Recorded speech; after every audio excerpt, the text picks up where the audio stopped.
What if I told you the very idea of a company is about to die? In fact, the traditional corporation, built for permanence with its rigid hierarchies and slow, deliberate movement, is already a dinosaur.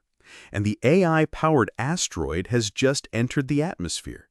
The old model is magnificent in its size, but doomed by its inability to adapt. In the age of AI, where plans can be built and broken in a day, this structure is a fatal liability.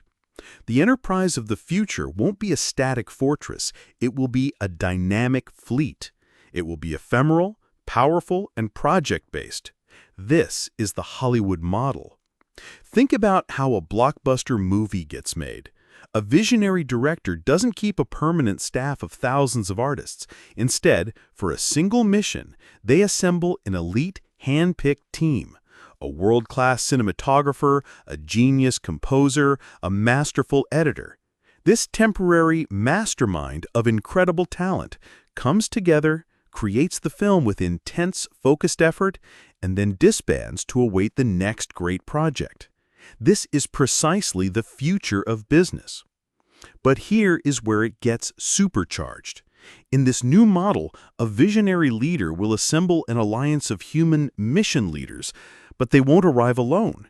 Each leader will come with their own pre-trained, highly customized agentic army, a swarm of AI bots and automated systems. The chief marketing officer arrives with an army of AI copywriters and market analysts. The chief product officer brings a swarm of generative design agents and quality control monitors. This alliance of human leaders and their AI armies forms an instantaneous, hyper-performant organization. Once the mission is accomplished, the product launched, the market captured, the alliance dissolves as cleanly and quickly as it formed, leaving no massive overhead or institutional inertia in its wake.